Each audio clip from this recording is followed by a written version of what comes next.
Hi guys, welcome to Ask Ashley on a Wednesday at 2 o'clock. This is our first time going live at 2 o'clock p.m. Eastern Standard Time. While we're here waiting for people to show up, I'm going to give you a sneak peek of what I've been working on. But before I do that, one day I just burnt my arm right there. And the other day I burnt my leg. Wait, there it is, looking good. So I'm just running into hot stuff all the time. Let me show you this. So I took the cactus bag pattern, and if you've been following me for any sort of time, you know that I always have to modify them because I can't help it. But look here, isn't that so cute? Come on, here we go. And I made the eyes out of puff paint, and I thought it would be cute to do a mommy and me one, and you could make the toddler size from the rainbow bag pattern that's on my blog that was guest posted by my friend Stephanie, which she just took the Bitty Boho bag and turned it upside down. So you could make a small ghost and a tall ghost if you wanted to, which I think is super cute. And I'm also working on a pumpkin. So the stem, it won't be like this, but the stem is going to be like that, and then a green curly vine coming off of it. And you could do the same thing with the rainbow bag too, make a tiny pumpkin or a tall pumpkin. But I'm going to try to write these up just as a blog post to let you know how I modified them. But this one is exactly the same, just no arms. And then I'm going to make a rectangle and attach it where it's mostly on, but then kind of off. And then I'm going to put the green thing under the rectangle, and then I'll attach the rectangle. I did. Lavender and aloe is what is on it right now. Thank you. I had some cream that I put on my leg, and it never hurt after that, and it looks pretty bad. I think it might still be downstairs in my sewing area. I'll have to go look for it. But yeah, I threw on some aloe and lavender because that's what was next to me, because it literally just happened and I had to book it in here to start our live. But I wanted to show you these cute little bag mods. I don't know why that white is not wanting to focus. It's aggravating. Also, this made me think of Pac-Man, the Pac-Man ghosts. And if you had like a cute little Pac-Man looking zipper bag, like a zip coin pouch, wouldn't that be so cute? Or this one and then a Pac-Man bag. So cute. My brain just does not stop thinking up fun things. Hi, Samara, Heather, Kate, Kelsey, Waynell. Hello. Welcome. I'm anxious to see how this 2 o'clock time does for everybody. We usually have about 40 people at the 10 a.m. time, but we're going to be switching to 2 o'clock for a while now because of homeschool stuff. So I'm anxious to see how it goes. But I also know it'll take a couple weeks. Hi, Anita. It'll take a couple weeks for people to get with the new rhythm. So let's go ahead and jump into the questions. Heather said, is there a way to change color on a template or image from Canva? So Heather, it's going to depend on so if I made a template on Canva using Canva elements, and I used elements where you could change the colors, and I gave it to you in a format that it was editable on Canva, you would be able to. But if, say, I created a green heart on my iPad, I drew it, and then I uploaded that into the Canva template, that would not be modifiable through changing the colors. Now you can go into Canva, hang on, and you can change the hue of something, but it's not as point and click as the as it is when some of the graphics allow you to change colors. So let me share my screen.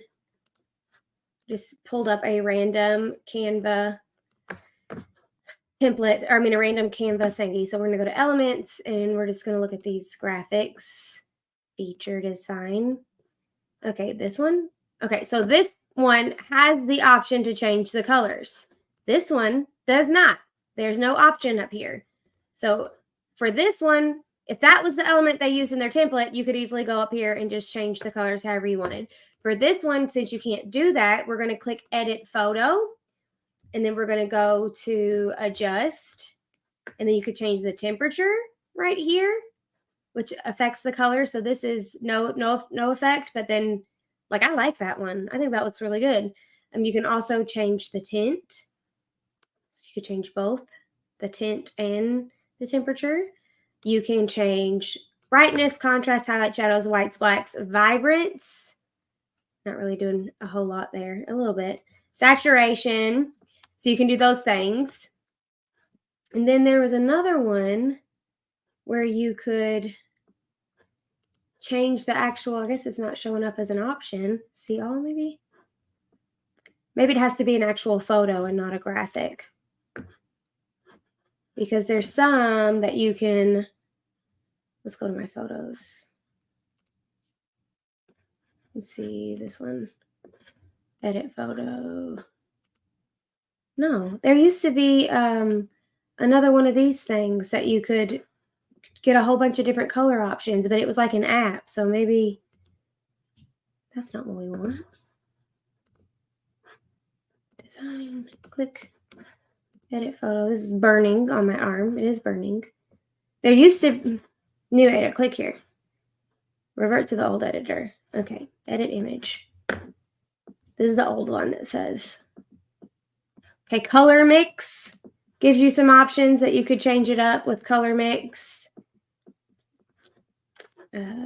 One of these is, oh, paint effect. Oh, that's neat. Could turn it into like a painting. What does this one do? Auto enhance. Interesting. Face retouch. Auto focus. So there's some fun stuff that you can do. I don't know why it wasn't showing up with the new way that it's. Oh, here you go. You could do this, which that was on the other one too, I think. So that's about the extent of how you can fool with things that won't let you change their colors, but you can fool with it a little bit. Thank you, Amanda. I am coming off the end of the cold, thankfully. Perfect, Alicia. And Thea. Thank you. Sorry. And Thea. Hi, Amanda. I'm glad you made it live. Okay. So hopefully that was helpful, Heather. Thank you for your question. Kelsey says, what information should I include in my weekly newsletter? Oh, this is burning. Kelsey, that's a great question. One, if you aren't able to come up with enough information for a weekly newsletter, maybe you could do bi-monthly or once a month until you're able to work up to a weekly newsletter. Just putting this poison on it because that's the only thing that's next to me and it burns. But you want to, my suggestion is always to lead with benefits. So if it's fall and you sell pumpkins, maybe you could send an email that says 10 ways to decorate your house with pumpkins, and you give them 10 different ideas, and you take a picture of you using those 10 different ideas around your house with the pumpkins that you sell. I'm going to ask Gabe to bring me some burn cream because it is burning. Can you bring me burn cream? Okay. So you can think of your emails that you could send out as blog posts. Like if it would make a good blog post, it would make a good email. Around the holidays, maybe you want to send out multiple emails with gift guides to say, shopping for elementary age boys can be really difficult, especially if X, Y, and Z. Here are 5 things that a little boy would love. And some of them, if not all of them, probably all of them, are things in your shop that you sell. Maybe you send out in the springtime, you say, spring is here and spring cleaning is on everyone's mind. I thought it would be fun to show you how to easily care for your beanies and store them for the warm months. So when you get them out in the fall, they are nice and fresh for you. And you could give them a tutorial like how to do it, where to get their supplies, things like that. So lead with benefits in every single one of your emails. I would so if you wanted to do 1 email a month, I would brainstorm all these things, look at the 2023 content calendar, see what's happening in the mind of your customers for each month. If I can find my calendar. I put the crap out of my arm. Yeah, out. Thank you. If I would pull up my calendar and look at the trends section that shows you what is going on in the eyes of your customer this month. And then I think I burnt my whole hee-haw arm because my straightener thing was falling. Well, it got stuck on the hook, and then that's just a whole mess. Okay. 2023 content calendar. If you don't have this, you can get it for free by going to craftyconcept.com/content calendar, or you can get it from the printed version from my Amazon shop at craftyconcept.com/Amazon. But if I wanted to get ready for September, October, it says pumpkin season is here, y'all. Pumpkin spice, everything nice, pumpkin patches, fall activities, and of course, Halloween is on top of everyone's minds in search history. And then I give you some content ideas, fall home decor, fall drinks, Halloween, fall parties. So maybe you sell mug rugs and you want to give them your secret pumpkin spice latte recipe, and you take a picture of a coffee cup sitting on your mug rug, and you just give them the ingredients and the recipe for how to make your famous pumpkin spice latte at home. Maybe you say, here's how to make a Starbucks dupe without toxic chemicals. Whatever it is that your ideal customer is into, you can give them the tutorial for how to do that in your email. But I would look at these and then have the first brain dump some stuff that comes to mind after the trends and the content ideas. You can even scroll through and look at those pattern suggestions. Those are all on my blog, the free crochet patterns on my blog. Either mine or guest posted by very talented guest posting designer friends. But then I would just write them all out. I would brain dump for each month, and then I would choose one, and I would make me a master list for these 12 months. I need one per month. So then I would draft them out, and I would get that done as soon as possible, and then have them scheduled for the rest of the year. And then you don't even have to touch it. If you want to do 2 a month, do it twice. If you want to do 4 once a week, do it again. That's something that that's what I would do if I was serving my people through email that way. What I do is I give a freebie every Wednesday. So if you have another skill like graphic design or Canva things, or maybe your brand is built around self-love, maybe you send out a new journal prompt every Wednesday to help them practice self-love this week, or a new Bible verse, or something that you can do in advance. It's a free thing that you give them or do with them every single week. Mine is Wrap Label Wednesday. I've been doing it for like 3 or 4 years now. I think 3, and everybody loves them. I get emails every single week from people responding to my Wrap Label Wednesday email. So that's something fun. I would just make sure to keep it ideal customer specific and keep it on brand for what your company does. And you might say, Ashley, what does sending out journal prompts have to do with selling X, Y, and Z? So if you've got a brand built around self-love, creating a journal prompt for them to practice self-love that week is going to just set them up, put their minds in the self-love mindset. And then when you show them your crafty boho slippers later, they're already in the self-love mindset. You're just cultivating, cultivating the relationship with them and making your brand synonymous with the type of feeling that you want them to have, which is focusing on self-love. So hopefully that is helpful. I'm going to jump over at the live comments and see what you guys are saying. I'm glad you like it, Michelle. Oh, I'm sorry, Alicia. I've been eating garlic, and that seems to be helping. Okay. Hope that was helpful, Casey. Thank you for your question. My arm is on fire.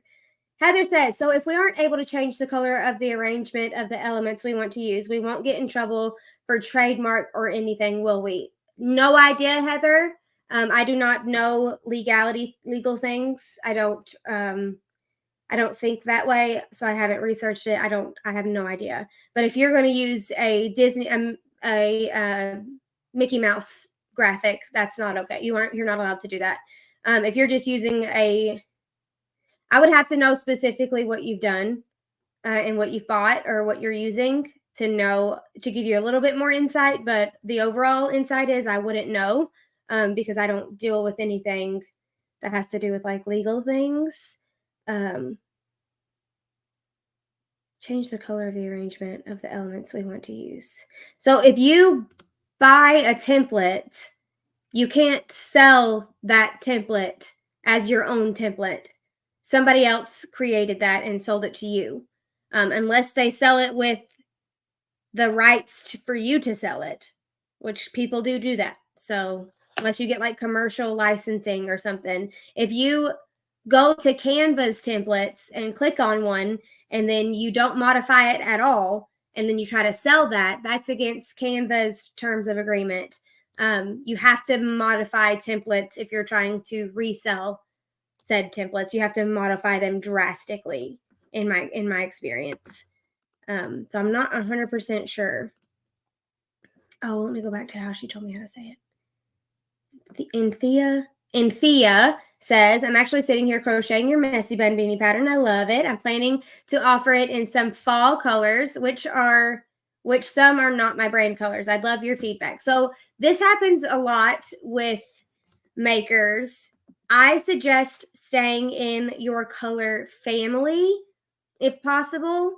But at the same time, if you have built your brand around bright tropical colors, those people might not be interested in fall colored things. They might like bright tropical colors all year long. I was trying to think of a very colorful brand on Instagram.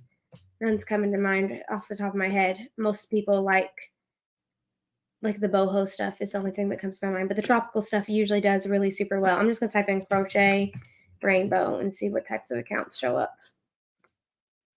No thanks. I'm looking at the hashtag. That's not a hashtag. Take this one off.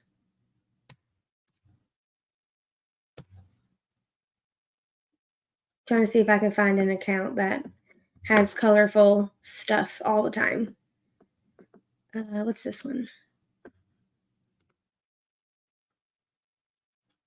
I don't know. If you guys know somebody that I could look into, I don't know.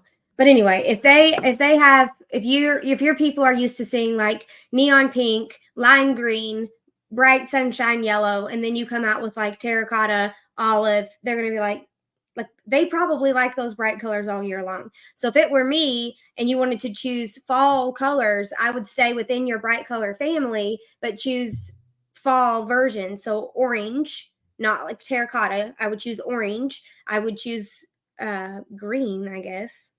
Maybe yellow. It would be difficult. So you need to stay on brand, Anita, but you can add new colors as long as they're in the same color family. So what type of colors do you usually use in your branding? And then maybe I can give you some suggestions. Like if you use boho colors and you normally do like rose pink, cream, tan, and country blue, I would stick to the muted boho colors and I would add olive or sage green, terracotta orange or spice, mustard yellow. So staying within the color family, soft pinks, moss green, creams, light gray, charcoal. Yeah. So I would choose oranges and mustards within that same color family. And then I think those will fit in seamlessly. So good question. Thank you for your question. Sarah says, after following your live videos for several months, I have a general idea of what I want to do and how I would be niching down. I enjoy crocheting bags, handbags, and items that in that area, but also like to do other crochet items towards the holidays, like beanies and maybe a themed plushie. How can I do this without confusing my ideal customer? So, Sarah, instead of thinking about, I don't want to confuse my ideal customer, think about, I don't want to distract or water down my brand.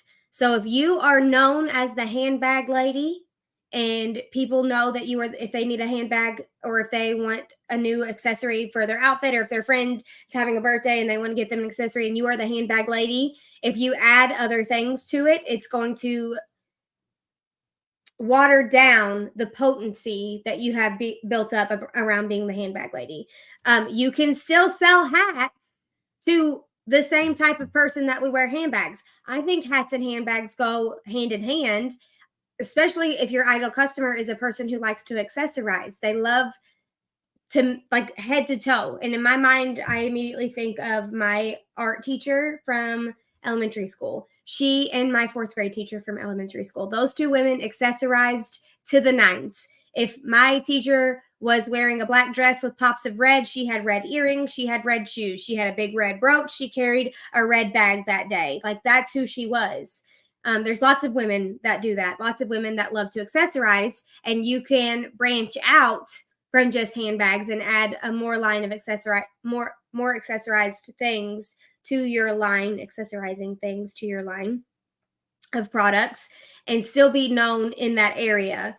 I would not, if my ideal customer was a woman who likes to accessorize and I sold flashy statement earrings and hats and handbags, I would not add a lovey just because it's springtime and people are ready to buy things for baby showers. I would not waste my time doing that. That would water your brand down significantly. It would cause static and make you less memorable and less recognizable, less referable, and less opportunities for return customers. Because just because you got a random stranger off of Etsy to buy your lovey doesn't mean they're coming back to buy your accessories. So keep that in mind. Make sure you are staying ideal customer specific, that you are selling things that your ideal customer person needs, likes, that gets them excited and makes them think of your brand. Don't try to veer too far from your brand. Hopefully that helps, Sarah. Thank you for your question. Daphne says, I would love to sell socks and scarves for Christmas. How many should I make and in how many colors? Better use a knit machine. So, Daphne, this type of question I'm not able to answer for you. Taylor and I have been we used to do Tuesday talks, and we used to get a question so commonly, especially around market season, is how many of my thing should I bring? My brain does not work in numbers in that way. I would bring all that I can. Like if I was selling Claire bun beanies and baby bibs and crafty boho stockings, I would bring all of them, all that I can. That's what I would bring. I wouldn't have them all out. I would replenish as things get low, but I would bring all of them. If you are trying to build a business around selling socks and you want to know how many colors you should have in your line of socks, I think 8 to 10 is a good number. But maybe you want to do variegated colors and not solid colors. Maybe you want to, I don't know. If you only sell socks, you can open yourself up to more colors. But if you sell socks and beanies and scarves and mittens and boot cuffs and coffee cozies, you want to limit your colors because you're already giving them a million things to choose from with how many products that you sell. So the goal is to not give them too many options, whether it's through the variety of products or through the variety of colors, or heaven forbid, like both. Maybe you have 66 colors that you can offer in all of the 20 products in your shop, which is way too overwhelming and very difficult for you to become known for something when it's so spread apart like that.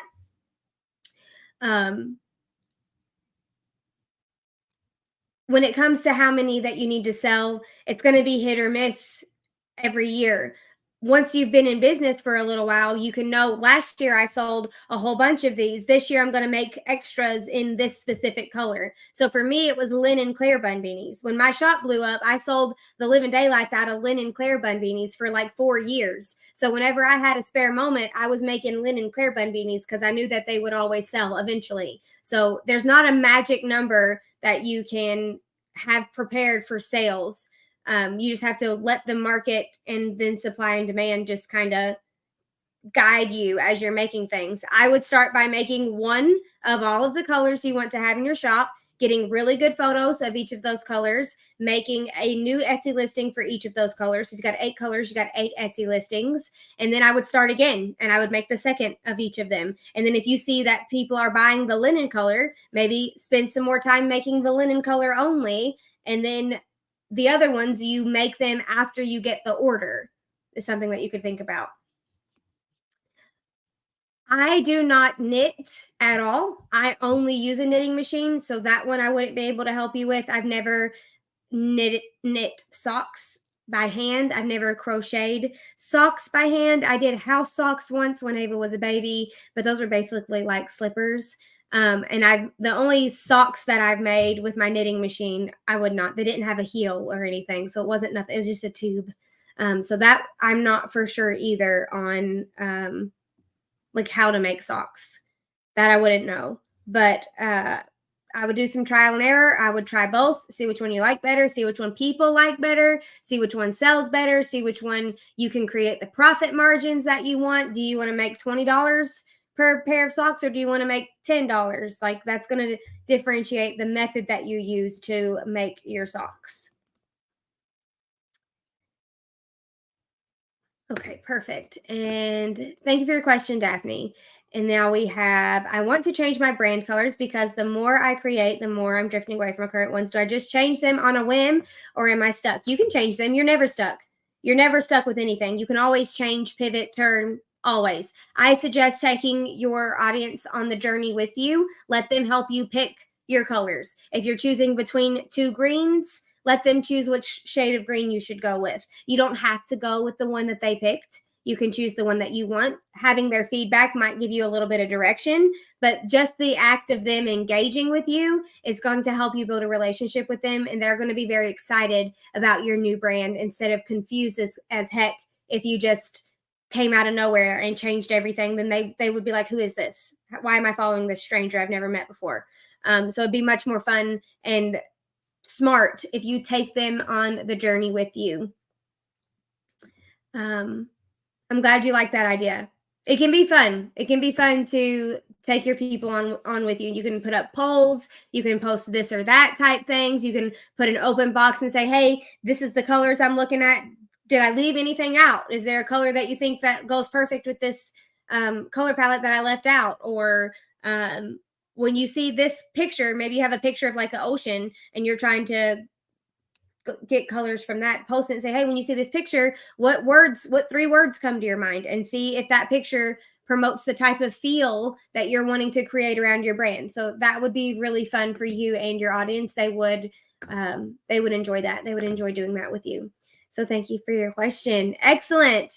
Okay, that is all of the questions. Do we have any more that you guys want me to answer? We got about 3 minutes left. I might can do one really, really quickly. If not, I'm going to go, put ice on this. It touched it for just a second, but it kind of, my whole arm is swelled up in red. So it must have laid all over it somehow. We have these little metal bar pulls, and they have like a little lip. I don't know. And my cords get stuck, and I went to curl my hair and it was pulling on that cord, and it flung it out of my hand and banged it against my arm. So it was really fun. I'm glad you liked it. Homeschooling is going great. I like it, maybe more than Ava does. She seems to like it. Her presence has been better since we started homeschool. Some days are better than others, but she really likes our co-op that we do on Mondays. And I know that she's liking spending time with me, very intentional time.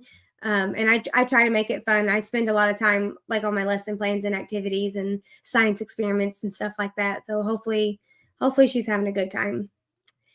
Okay, friends, thank you for being here for our new time slot. We will be doing 2:00 p.m. Eastern Standard Time for all of September. I will let you know at the end of the month if we're going to stick with that schedule for October, but we'll definitely be doing Ask Ashley 2:00 p.m. on Wednesdays through September, hopefully next week.